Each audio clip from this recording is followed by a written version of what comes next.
This is another multi-purpose scene. First, Alyx is visibly shaken, which once again humanizes her. But she also states the player's goal for the second half of the game: climb to the surface and get to the train station. Okay. Well, this might not be as easy as I thought. We're in the same boat as the other evacuees now. On foot to a train station. Let's head for the surface.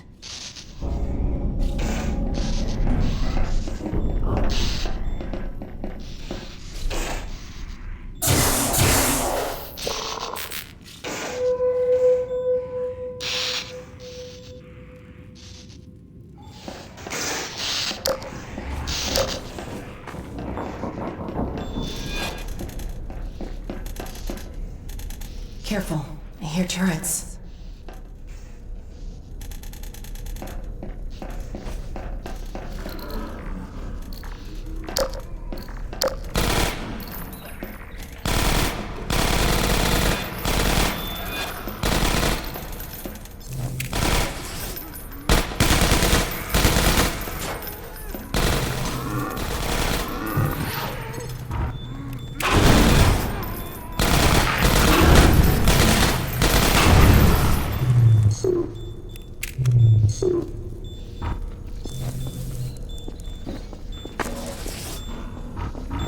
They've been here so long, they're out of bullets.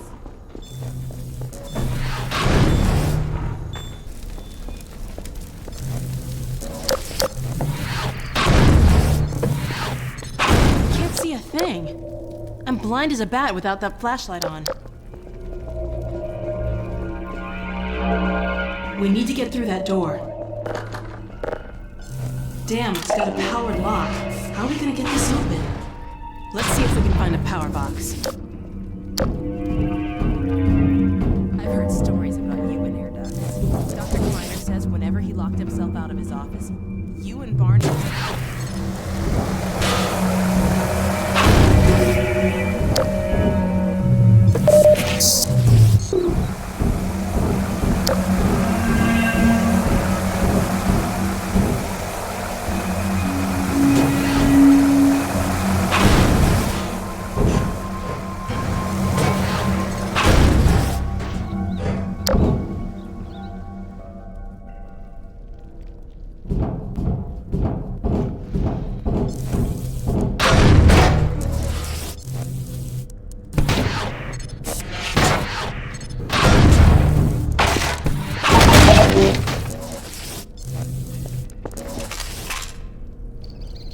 Before we armed players with traditional weapons, we wanted to give them a chance to appreciate Alyx's combat abilities.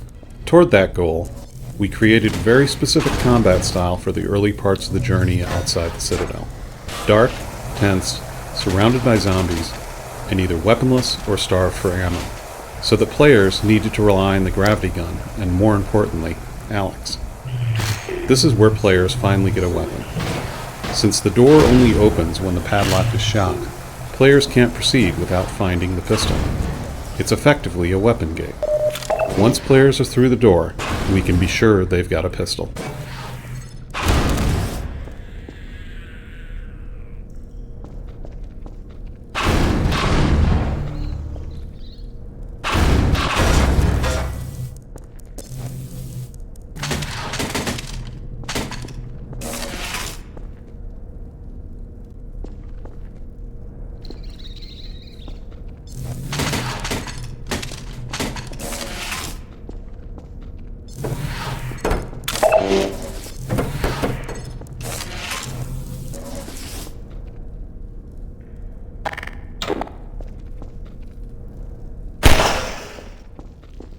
Originally, the player couldn't operate the power boxes, and would have to wait for Alyx to do it. We thought it'd be entertaining to watch Alyx do some cool thing while you protected her. Unfortunately, that didn't work out. Playtesters were more annoyed than entertained. The other problem was that having Alyx committed to a particular activity while action was still going on in the world tended to quickly expose her most robotic tendencies. She'd either ignore what was going on, or completely stop whatever activity the player was waiting for her to finish. Either way, it was unconvincing and frustrating. What we learned here was that whenever Alyx commits to some action in a dynamic environment, she needs to finish it quickly and move on.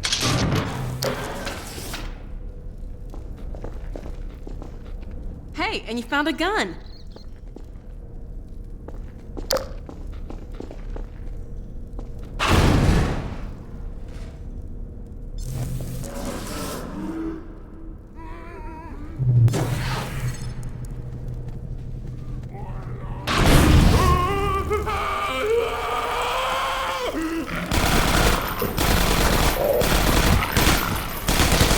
The darkness in this area has a few real gameplay benefits. It slows the player down, which most of the time keeps Alyx at your side. The claustrophobia, the close-in combat, and Alyx's constant presence and reliance on your flashlight help enhance the tension and your sense of camaraderie. In the dark, the limited flashlight battery adds an extra layer of resource management to the tactics of combat.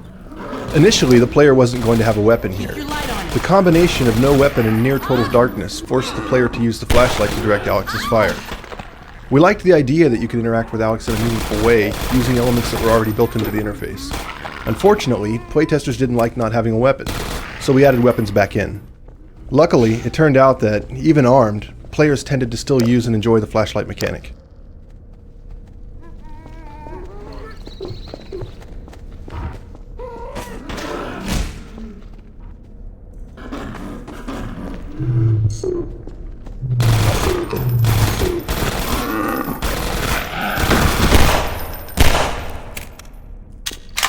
Antlion's here? The Combine's defense field.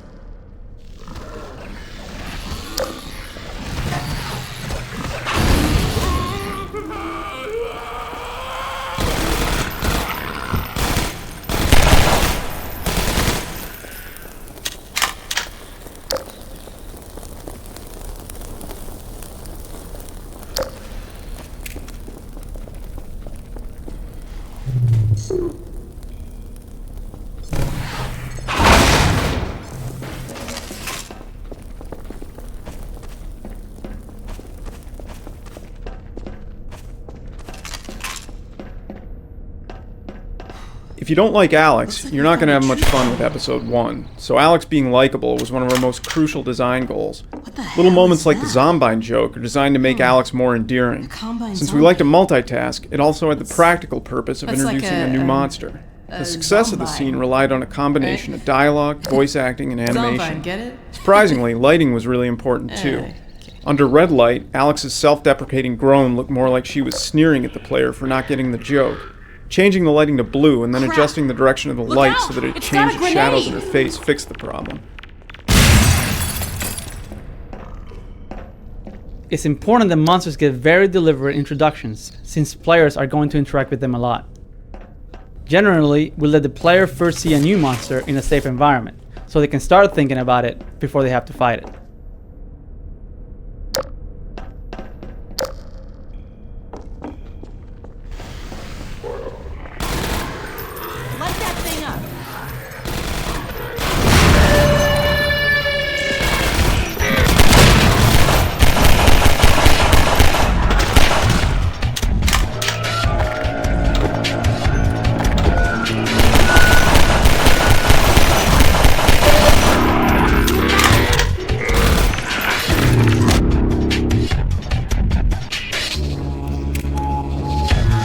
The soundtrack here was created for the introduction of the new adversary, the Combine Zombie, or Zombine.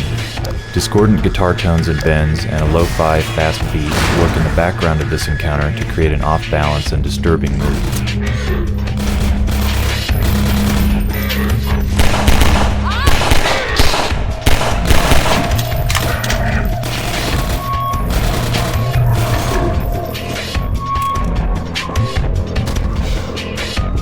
We always try to exploit a feature as much as possible throughout a game. For instance, these flares. They're an exploration reward, they've got a simple, satisfying interaction with the gravity gun, and they're a good tactical alternative to the flashlight. Finally, they're a weapon that will ignite zombies, which in turn become a new light source.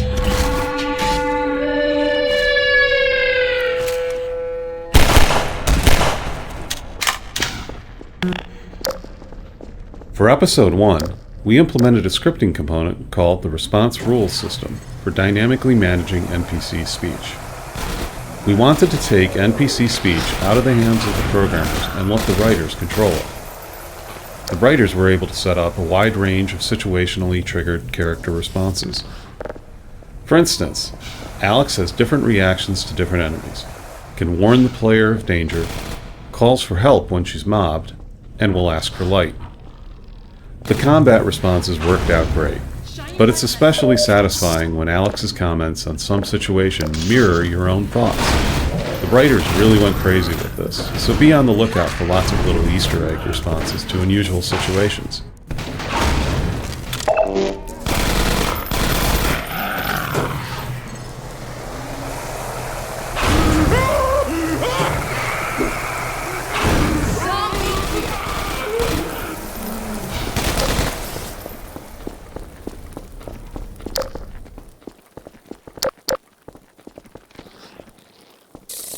Poison headcrabs are ideal for ambushes because they startle you but can't actually kill you. Here, after a series of right-hand turns, you round a corner into a dead end. While you're cracking open a box of goodies, you're ambushed by poison headcrab. Constructing the ambush this way increased the odds that you wouldn't see the crab, but you would hear it just in time to turn around as it leapt at your head.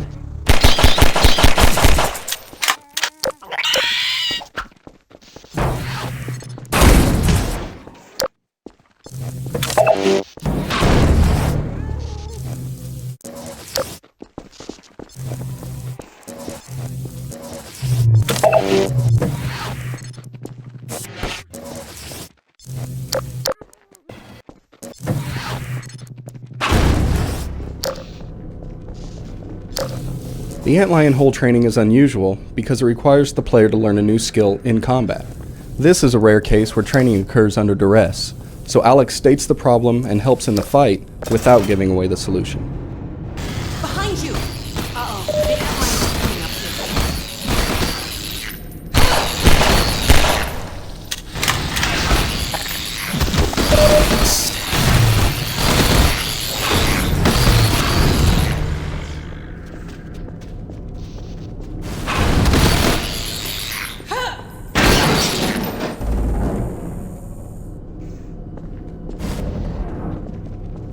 Good idea, Gordon. Wouldn't have thought you could front up the Burrow that way.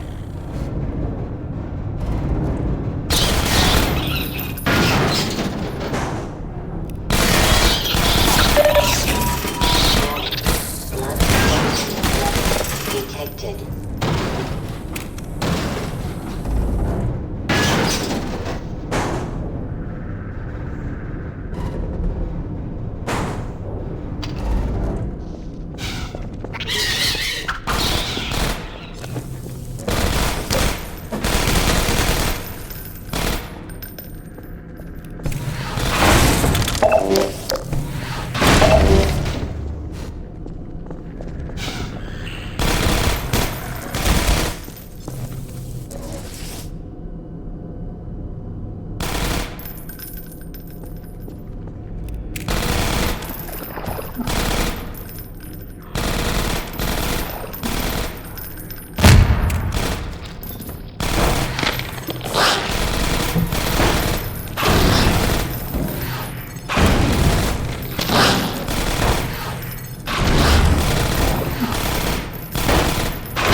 You fight alongside Alyx for much of episode 1, so her combat really needed to look varied and exciting.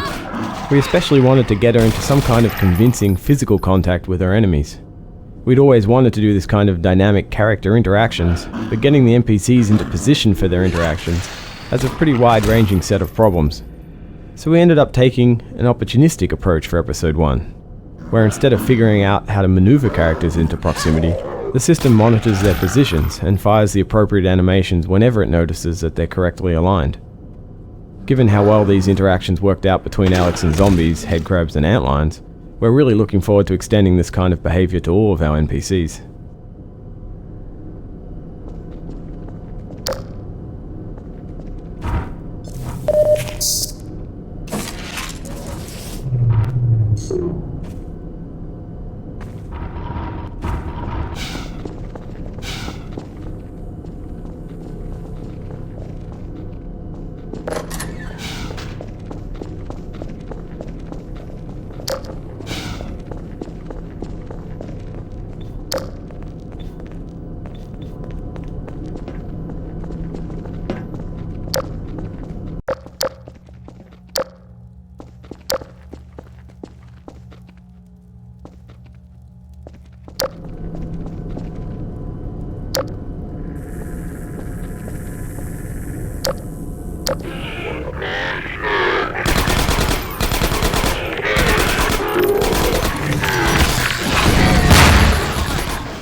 This 3-level parking garage is where the Antlion Burrow training pays off. Because we've taught the player the burrow blocking mechanic earlier in a less hectic environment, the problem here becomes not what to do with the burrows, but where to find the cars to block them while fighting off a horde of antlions. The burrows themselves went through several iterations. At first, playtesters had a hard time seeing them, and once they'd pushed a car onto one, they often weren't sure if the hole was actually sealed. We eventually solved both of these problems by adding a particle effect to the burrows. This effect makes them recognizable even at a distance, and its absence is a clear indication that the burrow is blocked.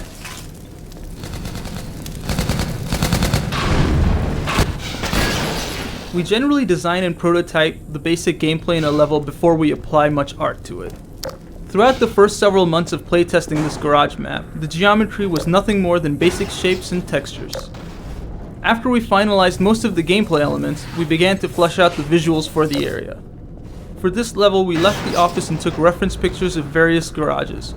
From these shots, we pulled out everything we liked and that we thought we could pull off well.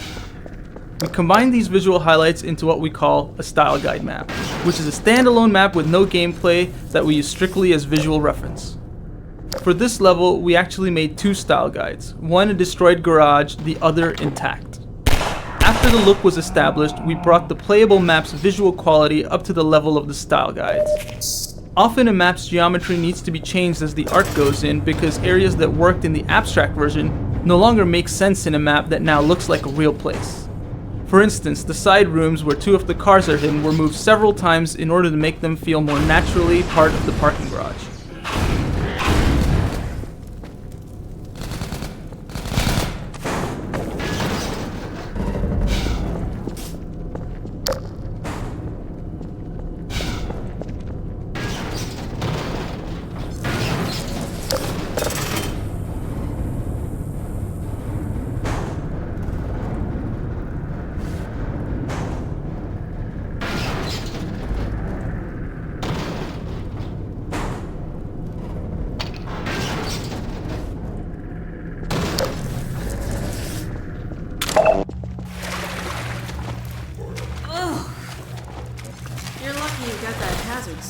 This water's nasty.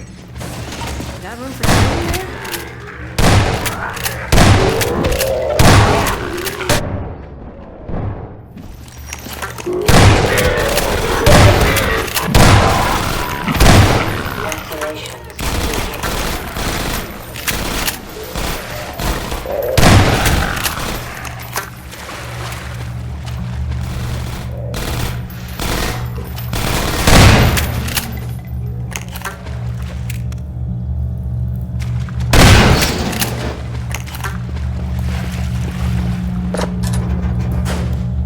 Episode 1 is our first project to use HDR lighting heavily in dark indoor environments.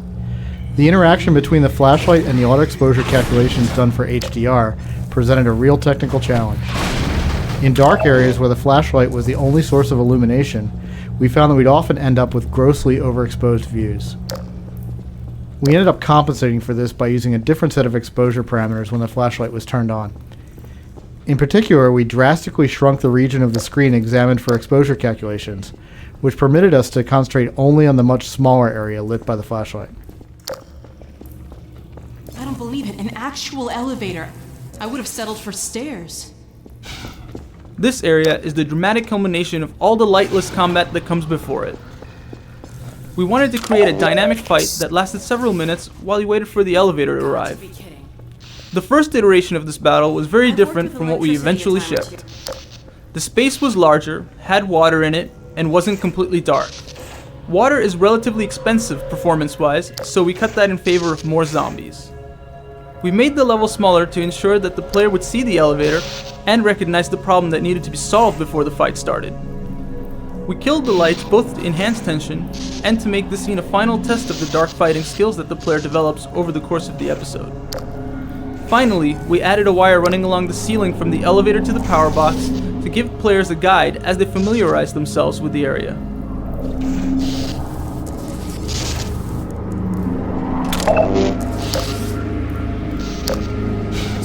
In early versions of the episode, Alyx was much more vocal about giving the player hints.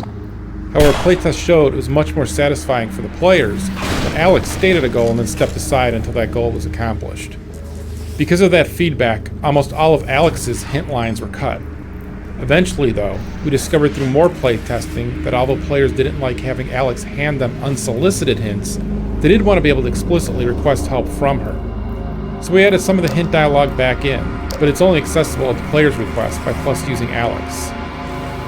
Unfortunately, we learned these hint lessons late in the development cycle and didn't have time to properly train players for this feature. We plan to integrate the hint-on-demand dialogue more thoroughly in future episodes.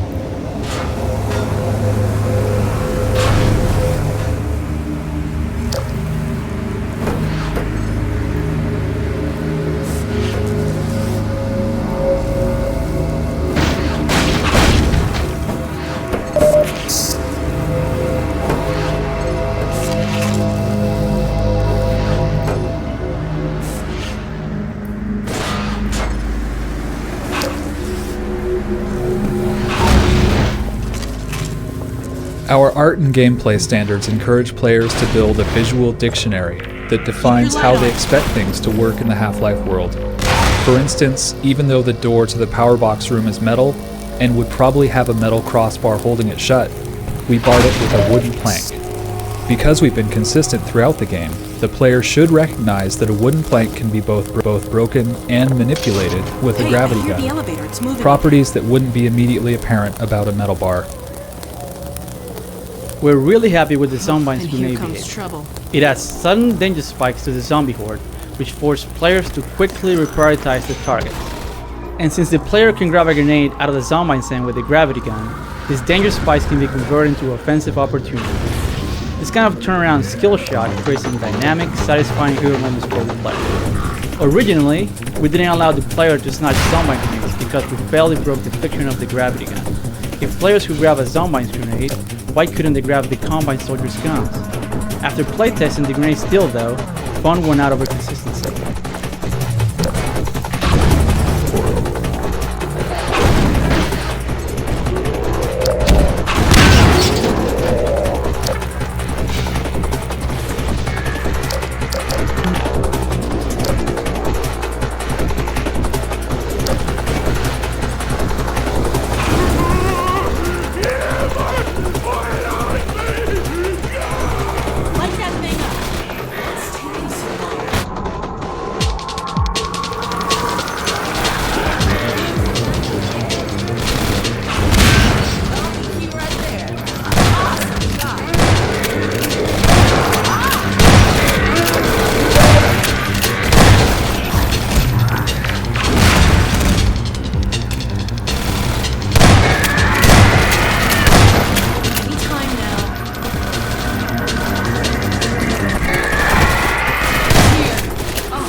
Still light out.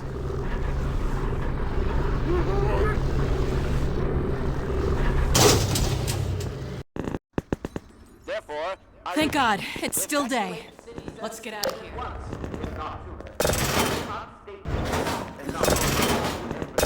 Oh no, it's locked. I can't believe this. Hey, up there!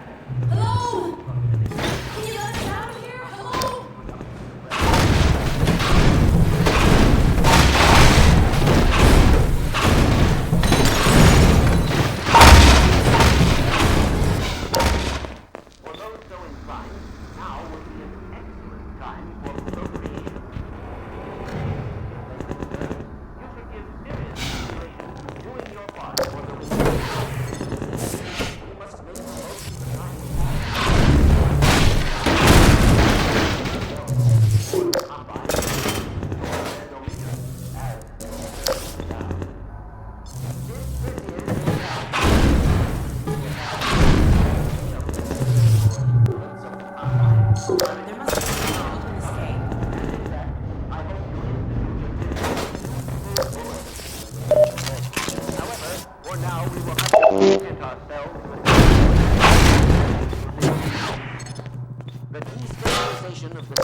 That's it.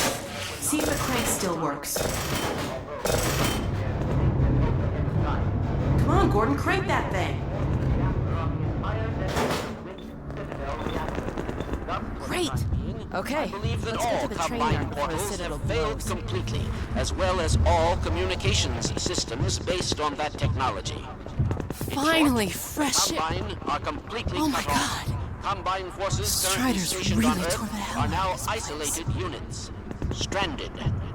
However, this is most likely a temporary state of affairs, as we once learned to our I've dismay. never been happier Even to the see Dr. relatively Kleiner. tiny fracture at Black Mesa gave our enemies an opening which they were able to force ever wider as they poured through in greater and greater numbers.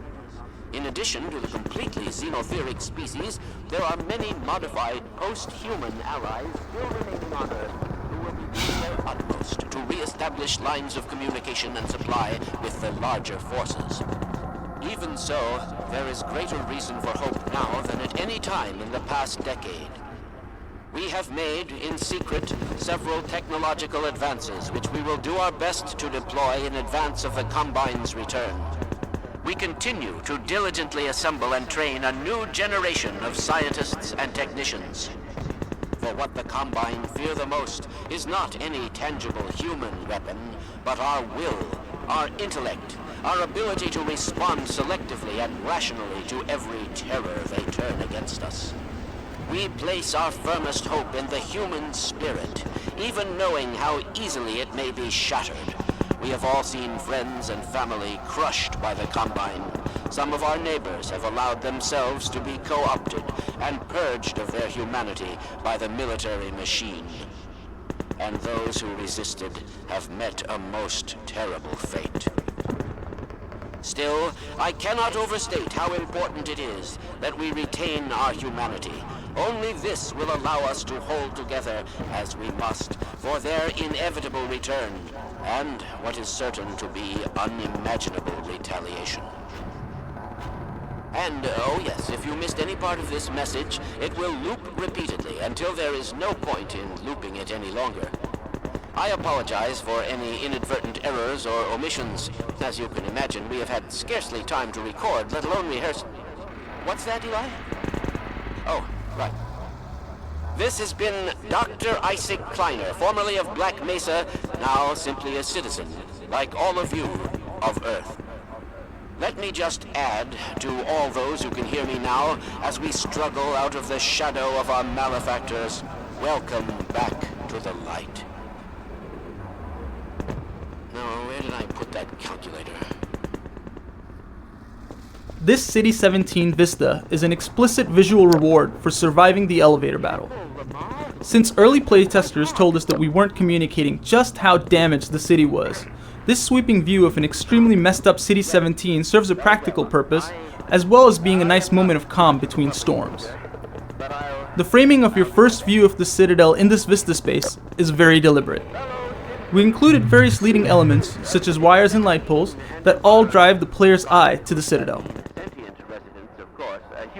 Later in the level, there's a Combine gunner protected behind some metal plates, just like the ones blocking the player's way here. We placed them here as a training tool to remind players that the gravity gun can grab and detach these things. If you find yourself still within the confines of City 17, you are well advised to leave the city at once by the fastest means available to you.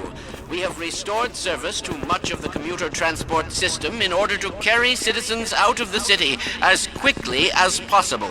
We have also established camps and triage areas in the surrounding environment. One thing we try to do when we're integrating storytelling and gameplay, something that's become a hallmark of ours, is to include non-linear bits of narrative. Things that action-oriented players don't have to sit through, but that are available to players who want to learn more about the background of the story. Kleiner's broadcasts on the public address monitors are a good example of this method. Apart from the strong visual image of Dr. Kleiner replacing his former boss on the giant screens, his speech conveys a lot of dense information about the state of the world and how things have changed due to the events of Half-Life 2. We settled on this particular location for the Kleiner cast as one of the few logical places where players can watch in peace or move on to the next encounter. It's essentially a footnote embedded in the world, which makes this a footnote on a footnote. I feel obliged to point out that a more fortunate side effect of the reaction is the complete removal of the Combine's reproductive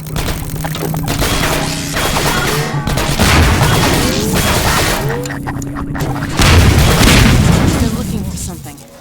Probably us.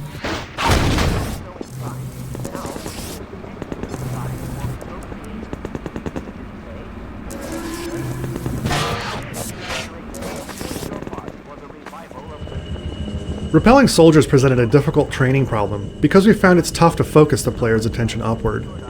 This entire alley was carefully designed to ensure that the player would see the descending soldiers. First, we framed the soldiers with a straight line of buildings.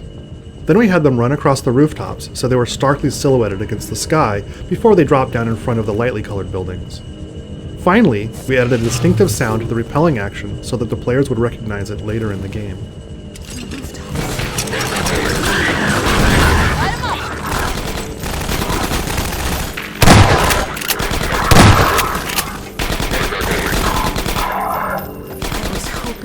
Get a bit farther before they notice us again.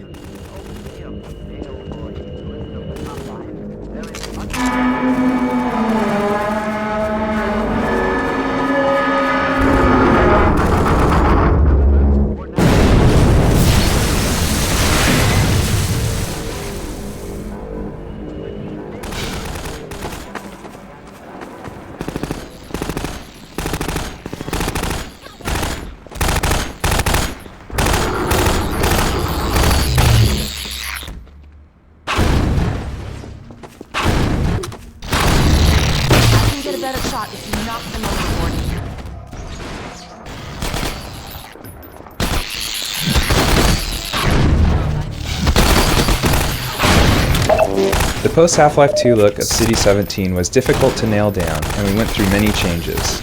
We wanted to establish several things, primarily that this was a different part of the same city with a slightly different atmosphere, and that it had been severely damaged. This street was a test bed for a lot of our visual design work.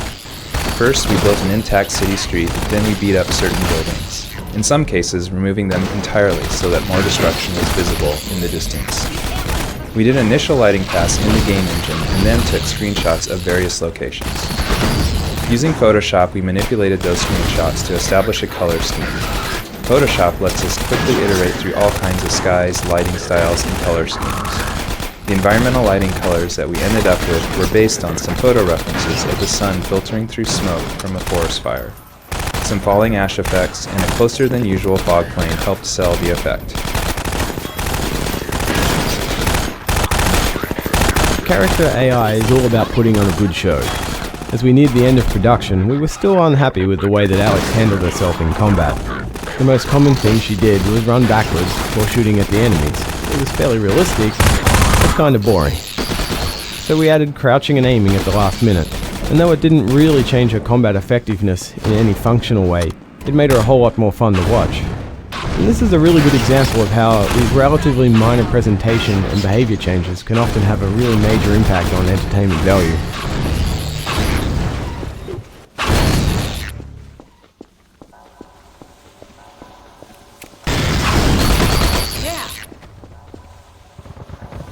job sealing the burrows.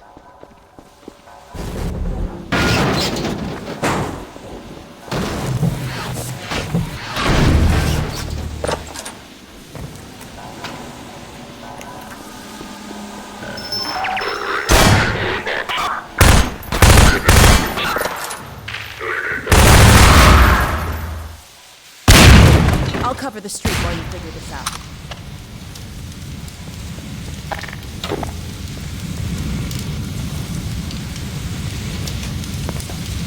Trip mine traps are great, but they were sort of hard to justify given the total chaos of City 17. Even though we couldn't use trip mines a lot, they made sense in this interrupted ambush scene.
Nicely done. Let's head upstairs.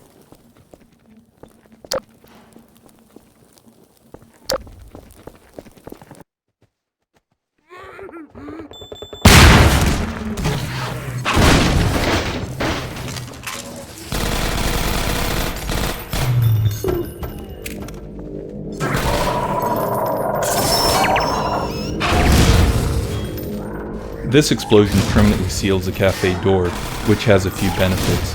From a design perspective, we found that when we limit the amount of backtracking players can do, it gives them confidence to venture forward. And from a practical standpoint, we can clean up the now unreachable entities, giving us a big reduction in overhead. It also helps to minimize potential bugs and exploits.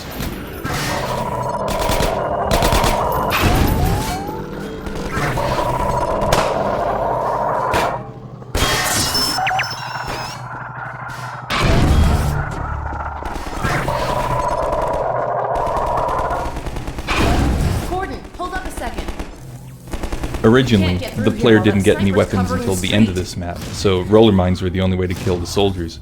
As we added more content to previous levels, it became impractical for players to be without a gun for so long. As a result, players get weapons much earlier now.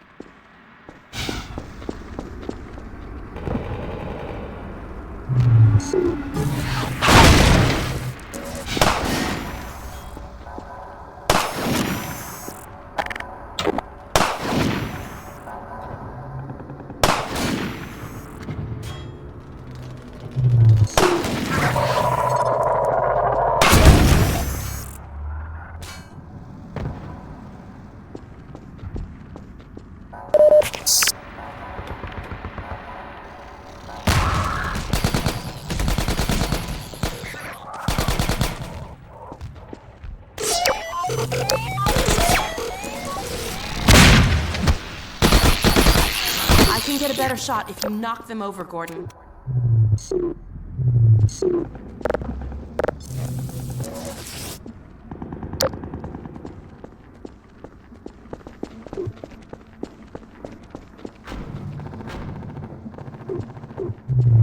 Nice toss, Gordon.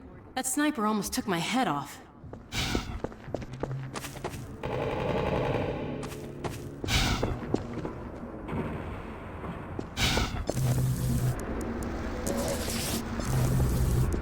Let me climb up and take a look at what we're walking into.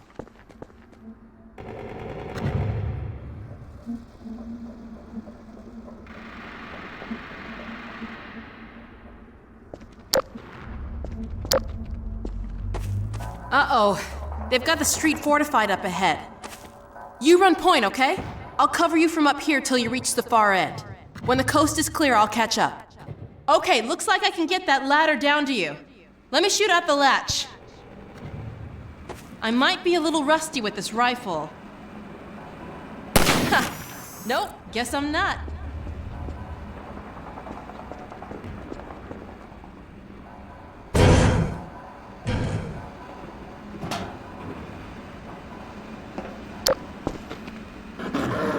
One of the primary design goals of Episode 1 was to convey the sense that Alyx and the player are a team. This sniper sequence provides an opportunity for Alyx to offer combat support in a cool new way. It also gives the player a chance to watch zombies get sniped up close and from various angles.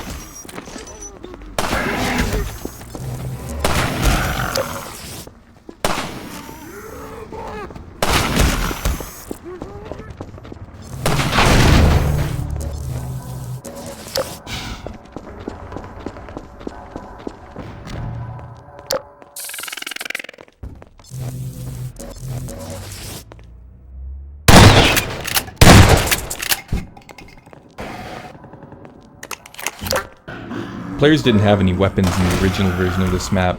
That made it a lot more important to remove the boards with the gravity gun so that Alyx could snipe the zombies.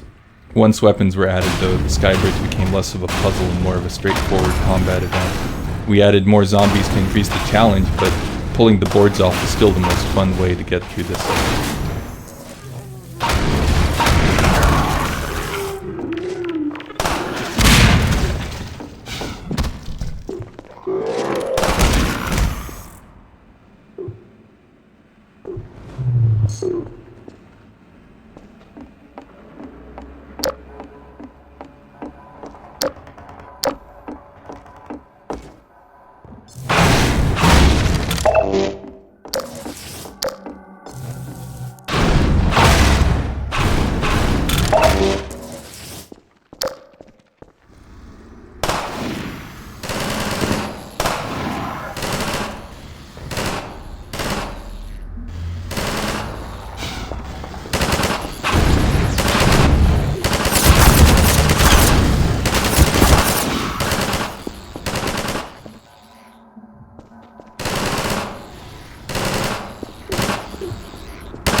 Get a better shot if you knock them over, Gordon.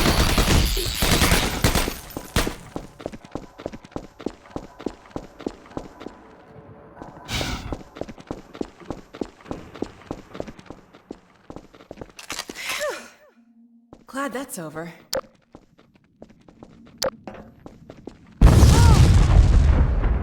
Oh, God.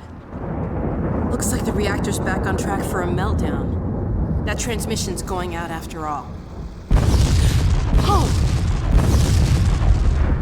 I'd like to find another way around these buildings, but we really don't have time. Okay, let's get in. Come on.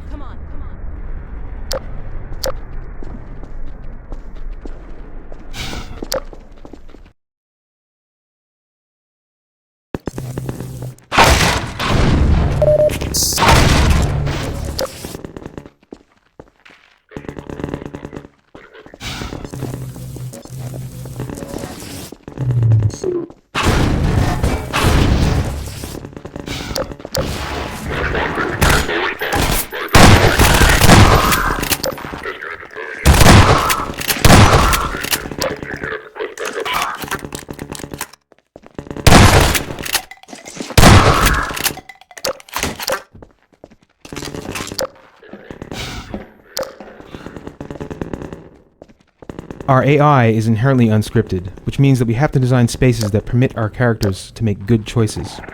The AI is better able to make intelligent decisions when there are alternate routes through a combat space.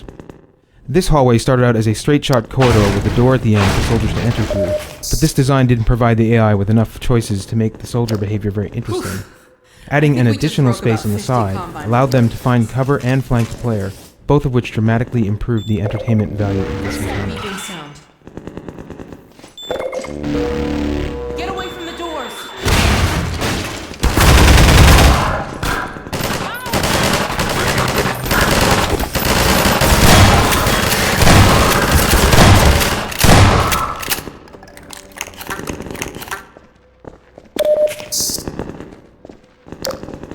The first prototype of Episode 1's door blast effect was here in the Combine garrison. Being peppered with chunks of wood while soldiers poured into the room through a haze of smoke proved to be an effective dramatic tool. It was also an excellent way to simultaneously ungate the player and flood the area with enemies. It was so unanimously successful in playtest that we ended up adding it in several places throughout the episode.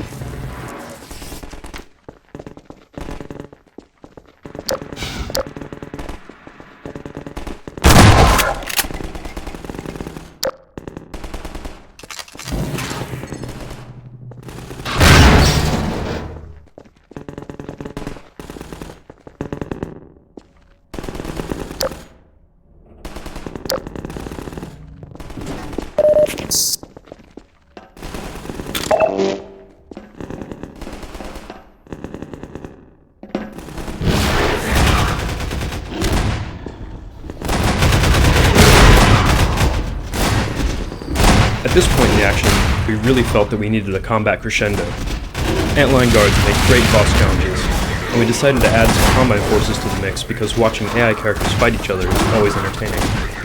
This setup had a few other benefits as well. Since players had previously only fought alone against the guards, this was the first time they'd actually witnessed secondhand the effects of a guard headbutt. They'd also see an APC in action, and in case there was any doubt, get definite proof that Combine Soldiers and Antlion guards don't get along, underscoring the collapse of Combine dominance in City 17.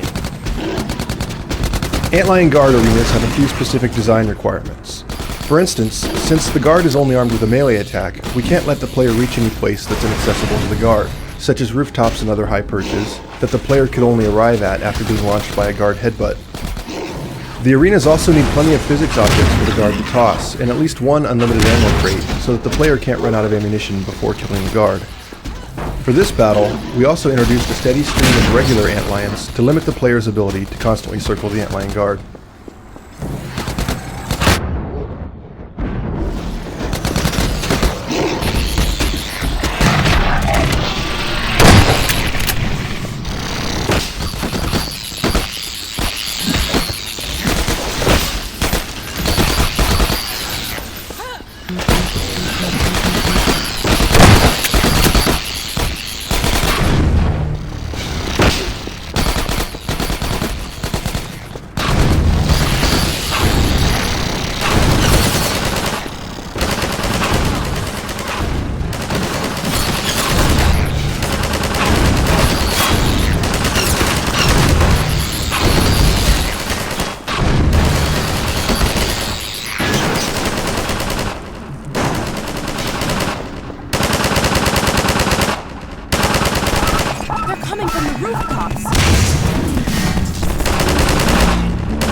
In early versions of this area, there was no side passage off the street, and the gash in the road was created by the gunship that the player later fights in the hospital attic.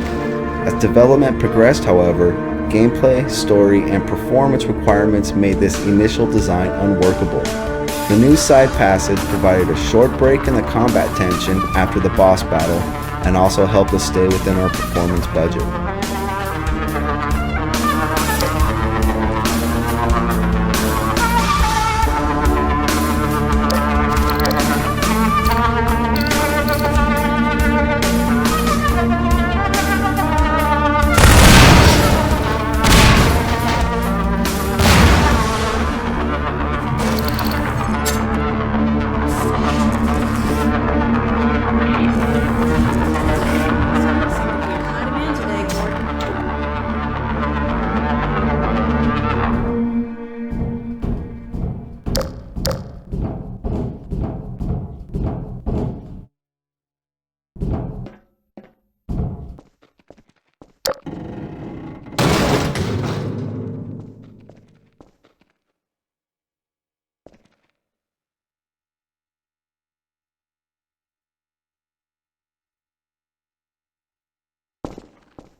After the Antlion guard fight, playtesters were reporting some combat fatigue. We decided to include an environmental puzzle here to break up the pacing before the subsequent street battle. We originally worried that a densely packed room full of hopper mines, trip mines, and explosive barrels was a little too implausible. But playtesters loved the sudden reveal of the room and then enjoyed navigating it, so this ended up being another case where we accepted a trade-off between fun and maintaining a strictly consistent fiction. At one point, this was the site of a physically simulated elevator puzzle. It was kind of neat, but it caused a lot of problems in playtests. Even though the puzzle mostly obeyed the laws of physics, it wasn't all in line with the way we had trained players to expect elevators to work in our world. We considered adding some earlier training to support it, but quickly abandoned the idea in favor of a redesign that was more immediately understandable while still being fun.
thought you might have forgotten about me.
Here we go again.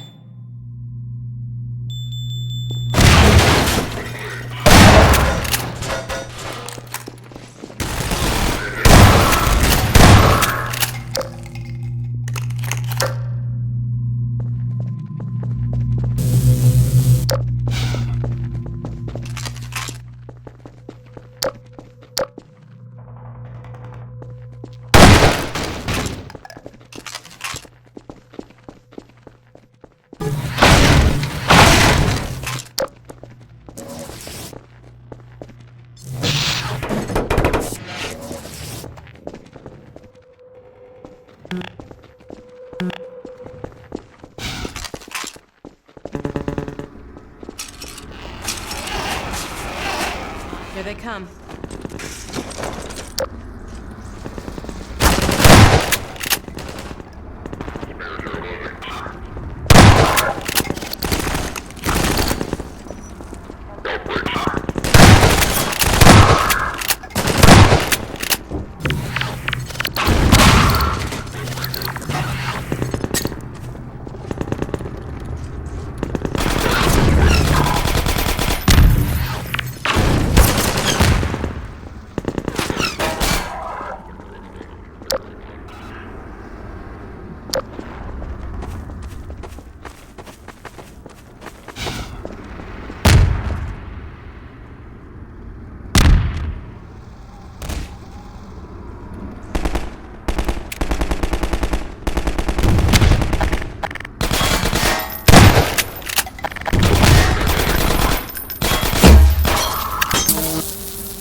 What are you still doing here? Everyone should clear out of the city. The Combine's not making it easy. We're trying to get enough people together to force our way through to the train station. People are meeting up in a safe house nearby. Can you take us there? You bet. Let's go. This way. To think all I used to want to do was sell insurance.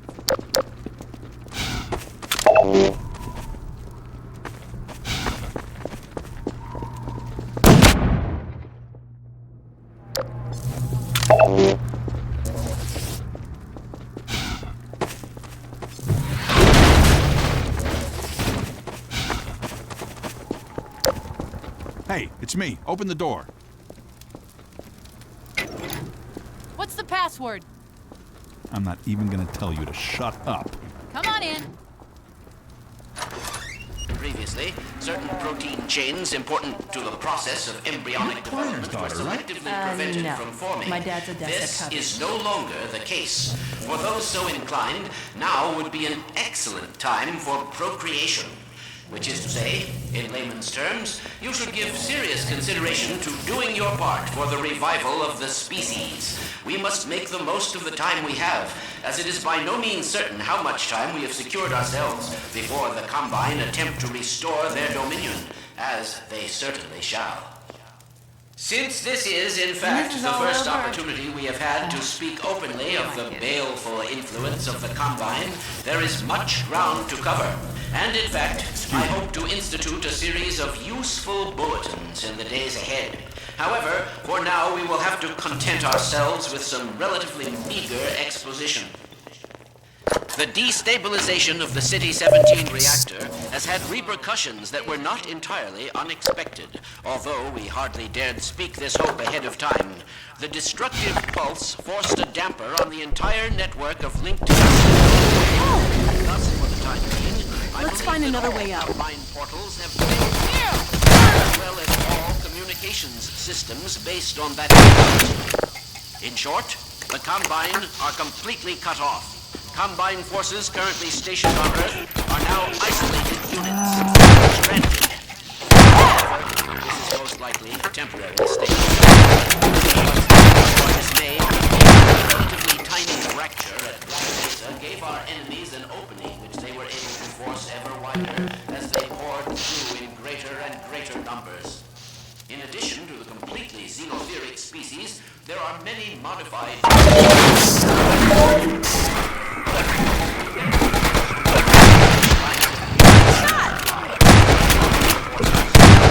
Even so, there is greater reason this decade.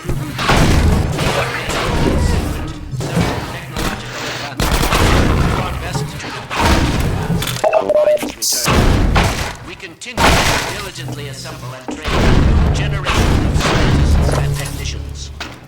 For what the Combine fear the most is not any tangible human weapon, but our will, our intellect, our ability to respond selectively and rationally to every terror they turn against us. We place our firmest hope in the human spirit, even knowing So much for better living through science. Dr. Kleiner says we can mate now. Not that I needed his permission. What idiot put Kleiner in charge? To be co-opted and purged of their Sometimes I humanity think everybody's by the a doctor military but machine. me. And those who resist to make things worse. This was such a nice neighborhood, too. It used to be safer here. Still, I We're cannot sitting ducks overstate in how here. important Or it is maybe that we fish in a retain barrel. our humanity. Anyway, Only it's this not good. will allow us to hold together as we must for their inevitable return and what is certain to be unimaginable retaliation. How about this weather? I don't miss Dr. Breen, but I do miss his show. Remember when he had the jugglers on? This is going to sound crazy, but I kind of miss the Combine. Somehow I thought things would be better by now. We're all starving, and Kleiner's Headcrab's probably eating grade A head. They might call them crabs, but I tell you what, they don't taste like crab.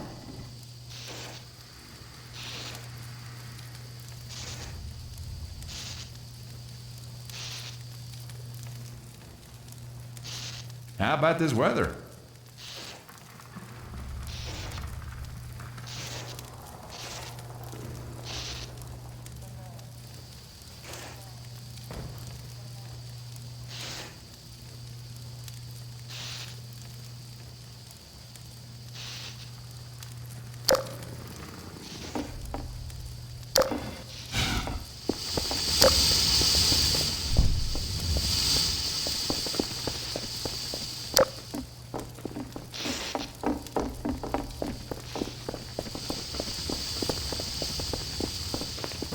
I wouldn't recommend using the stairs right now.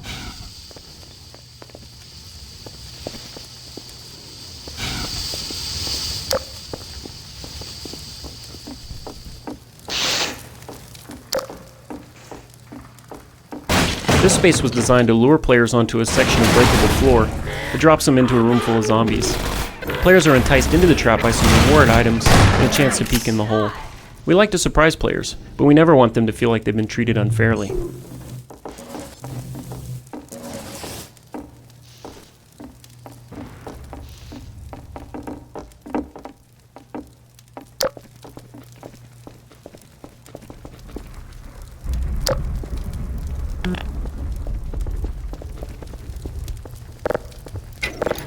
Gordon! Alyx? I don't believe it. How the hell did you get out of the Citadel? Where Not exactly sure. All I know is the Vortigots had something to do with it. But what about you, Barney? I'm doing okay, just going crazy trying to... They found us! Aw, hell, Gordon! Were you followed again? We stole some information from the Citadel on our way out. I don't know what it is yet, but it's important enough that they've been hounding us the whole way here. Well, that puts the pressure on. Look, we gotta get moving. You guys know about the evacuation trains, right? Yeah. Yeah, well, we've been planning to make a push on the train station. Now it looks like we're gonna have to cut a path through every chicken ship Metro cop who's having second thoughts about defending City 17. If Gordon and I took a separate route, we could draw the Combine away from you. That'd give you a chance to get the trains filled up before we get there. Really? Well, if you say so. Now, come here, look over here. Okay, across this bridge, over the rooftops, is a safe path to the station. You two head that way. I'll hit the streets and round up everyone who's been waiting. We'll meet you there. Sounds good. Let's go. Hey, Gordon, Barney, before you like go, Dr. Kleiner, I was getting is one of the tired carrying characters this with the around. deepest roots in Listen, I Half-Life don't have 1. many more of these, His so personality try not is to more lose iconic this and one, retains okay? more of the comic stylization of the first game. This Go on type of across, character Gordon. allows She's us to waiting mix up for the you, mood a little you bit, lucky to inject dog, some you. absurd humor into the otherwise grim scenarios of the Half-Life universe, while characters such as Alyx and Eli Vance have allowed us to explore more realistic dramatic possibilities. We're still very much attached to our roots in satire and black humor. Sorry, Freeman.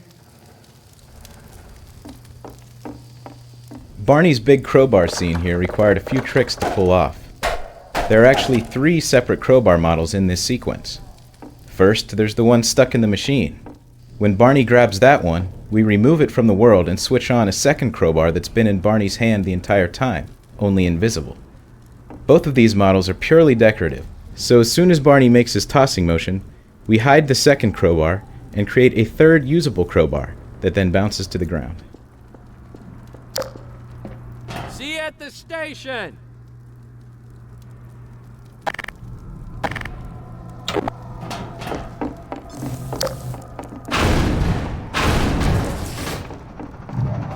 It's a gunship.